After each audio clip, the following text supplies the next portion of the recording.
What is up guys? Morojo TV is back for another video, and for today's video mga brother, pinuntahan natin itong isang warehouse dito sa Imus no, na nagbebenta ng mga motorcycle. Ayan, so kung makikita nyo sa likod ko, iba't ibang brand ng motorcycle ang meron dito. So ang pangalan pala ng itong motorcycle shop dito mga tol sa Imus is Taskor Motorcycle. Ayan, so pwede nyo rin siyang i-search sa Facebook, Taskor Garage, no, para makapag-inquire kayo doon. And yung address nga pala or location nito ay ilalagay ko na lang sa description, and kung sino man yung mga kukontakin yung tao dito, ilalagay ko na rin din sa description box, no, para hindi na rin kayo mahirapan kung saan at sino ang kakausapin nyo pagdating dito sa Taskor Motorcycles. Alright? Tara, samahan nyo ako at isa-isahin natin inspeksyonin yung mga motor dito, and alaman din natin kung magkano ba ang bawat isa. And kung nakikita nyo yung title sa ibaba, so yan muna ang i-discuss natin sa video ito.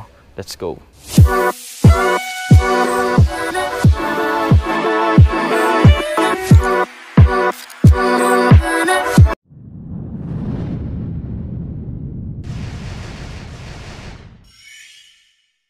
So yan mga brother, no, since naka MIUI 125 tayo, una nating i-discuss or i-check dito sa Taskor Motorcycle itong MIUI 125, no, itong Yamaha MIUI 125. So meron tayo ditong iba't ibang color. So may orange tayo, may black, may yellow, may magenta, and may kulay blue, no. I-discuss ko rin sa inyo kung magkano yung presyo. Singit ko lang, wala pong installment dito, no, sa Taskor Motorcycle. Lahat po ng motor dito is cash-based tayo. Ayan, papakita ko muna sa inyo itong black MIUI 125S, kagaya ng motor ko. So makikita nyo sa fairings pa lang, walang kagas-gas-gas-gas yan. Sa gulong, maayos pa. Yung kanyang ilaw, headlight, walang basag. Ayan, kinis. Ito, papalitan nyo na lang siya. Ayan. Ito mga bro is 62,000 pesos. Ayan. Cash nyo siya mabibili. Kung mabibili nyo sa brand new, around 75,000 nyo siya mabibili. So dito, 62,000. Yan, sa inyo na tong motor na to. And of course, papel. Wala kayong problemahin sa papel dito. Maayos na, side mirror. And yung kanyang tinakbo mga brother ay, ayan o, 2,747 pa lang. Ganun ka-fresh pa ito. Kung yung sa akin, 4,000 plus na, ito nasa 2,000 pa lang. Ayan, makikita nyo yung tambucho niya. Stock pipe. Papakita ko sa inyo yung ayan o, yung ilaw. May park light. Maayos pa. Yun o. Maayos pa. Makina. Maganda. Kita nyo yan. So ito naman mga bro, MIUI orange. So makikita nyo dito yung mags. Iba na siya. Ayan, kulay gold. Of course, fender, maayos pa. Fairings, stickers, walang kahit anong gasgas.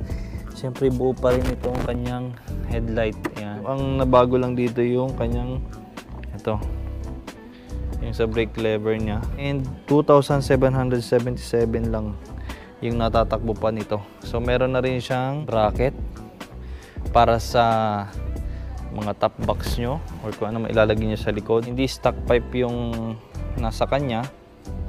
Yan. Ewan ko lang kung anong klaseng aftermarket na pipe yan. Yan, goods to goods. So, nagkakalaga to mga bro ng 60,000. Mas mura siya ng 2,000 dito kay MIUI 125S kasi mas latest to. Kung ito yung unang lumabas, then sumunod ito.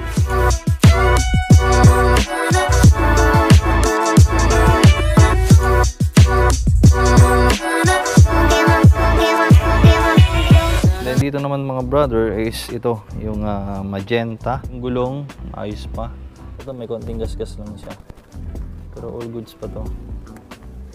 Yan. Tsaka yung kanyang pipe. Tignan natin yung pipe nito.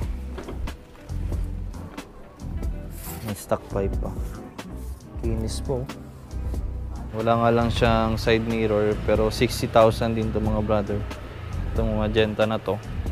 And meron tayong tatlong MIUI na dilaw dito. Kadecal na din yung kanyang mags. Wala masyadong gasgas yung kanyang ano, at buo pa rin. Itong importante dito buo yung kanyang headlight, di ba? Kasi mahal din pag nagpapalit tayo ng headlight. So ito nga lang, tinanggal na yung decal. pero goods pa rin siya. Sa 4,000 na rin yung kanyang tinakbo. So 60, 60, 60, pare-para 60,000 yan. Then itong kulay blue. Pag bibili kayo na brand new nito, nasa 70,000 or 72 at least. So dito, makukuha nyo lang siya ng 60,000 cash. So nakatipid na kayo. Kung gusto nyo palagyan siya ng accessories, konti na lang yung gagasusin nyo. Unlike pagka pumunta pa kayo sa mga repo house talaga na talagang sira na yung mga decals, sira na yung fairings, mas malaki yung ginagastos natin do para mapaayos yung motor. So dito, parang bumili ka na rin ng bago eh. Ayan. Ito kompleto pa to. Ayan o. May handbar sa likod. Tsaka yung gulong. Pansinin nyo yung gulong. Maayos pa. So, kung sa repo, pag bumili kayo ng repo, siguro gagastos kayo kulang-kulang, mga 5,000 para lang mapalitan. Kung ano pa yung mga dapat palitan doon, mapa-fairings man yan, accessories, kaya palit ng gulong. Eh dito, kung ito yung bibili nyo, mga tol, laking tipid. Hindi na kayo gagastos. Kasi ito, hindi ka na problema. Hindi mo na ipapatabas kasi naka-flat seat na to.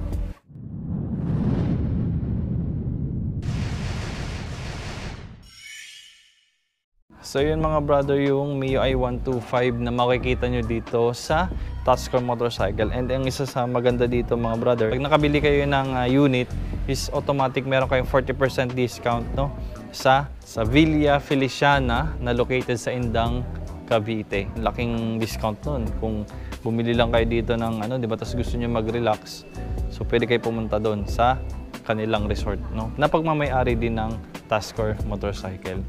Okay, so yun lang mga bro, no? Kung gusto nyo kumuha ng MIUI 125 or kahit anong motor dito, mag-message lang kayo dun sa number na nasa description. Hanapin nyo lang yung mga contact person doon and punta kayo dito sa shop at bisitahin nyo to at makita nyo ng personal, no? Pwede nyo ipa-check dito bago nyo kunin. Gusto ko lang magpasalamat sa may-ari ng Tusker, kay Sir Mike na sa pagpayag na makapag-vlog kami dito sa kanyang warehouse. And iba-iba, marami pa dito guys, no? Hindi lang motorcycle. Kung naghahanap kayo ng 4 wheels, and pwede nyo puntahan dito at i-check din, no? And syempre, abangan nyo kung saan na naman tayo susunod na pupunta. So yun lang at thank you. Kita-kita tayo ulit sa susunod nating video mga brother. Peace!